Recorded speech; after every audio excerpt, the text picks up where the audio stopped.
Sahabat-sahabat sekalian, pesan beliau, teruslah meminta nasihat dan teruslah minta doa.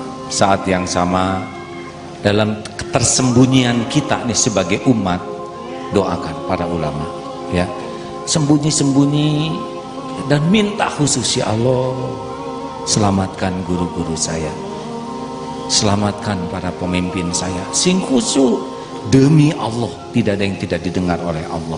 Wa asiru qaulakum awijharu bih innahu alimum bidatis sudur. Karena berat, posisi seperti ini berat, hadirin. Setan itu mati-matian dengan segala akal untuk membuat kami tergelincir. Hanya orang-orang yang sangat peka yang bisa membaca ini tipu daya setan. Kalau tidak, ini posisi yang membahayakan. Setan yang menggoda kita-kita ini bukan setan-setan biasa yang pakai dalil juga, yang pakai Al-Quran, yang pakai hadis, tapi untuk menggelincirkan niat, menggelincirkan cara. Boleh saya beri penutup dari saya sendiri? Ada hadis sahih, siapa yang duluan dihisab?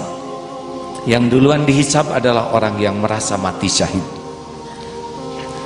Ketika ditampakkan nikmat dari Allah, apa yang kau lakukan? Ya Allah, saya sudah berjihad sampai saya mati di medan perang dan saya lakukan lillahi ta'ala. Bayangkan, tubuh berjuang, mati dan mengaku lillahi ta'ala, tapi Allah berfirman kepadanya, kadzabta, dusta kamu berjuang bukan karena Allah, kamu berjuang karena ingin dianggap sebagai pahlawan, dan itu sudah engkau dapatkan, dianggap sebagai pemberani, dan itu engkau dapatkan.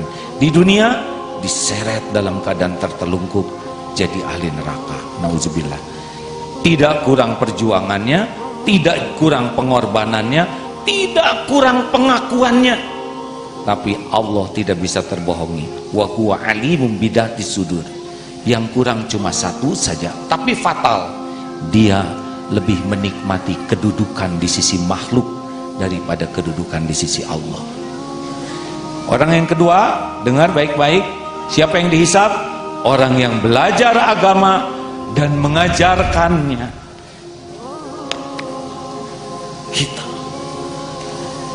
ternyata ada yang tidak bisa masuk surga, padahal dia mengakui, saya belajar, saya berdakwah, saya lakukan karena engkau. Kadzabta, dusta kamu berjuang, kamu berdakwah, cari ilmu, berdakwah karena ingin disebut alim, ulama, dan sudah engkau dapatkan itu di dunia.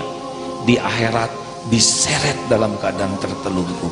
Sama dengan para pembaca Quran yang ingin dianggap qori'ah, sebabnya cuma satu saja, dia lebih sibuk dengan kedudukan di sisi makhluk daripada mencari kedudukan di sisi Allah.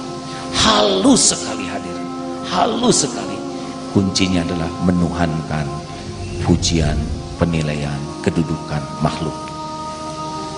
Tolong doakan supaya kami yang diuji duduk begini harus selamat, karena siang malam berjuang tidak jadi jaminan selamat kalau hatinya menikmati kedudukan di sisi makhluk.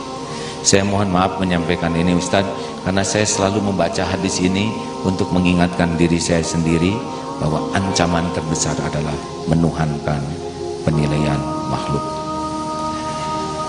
Allahumma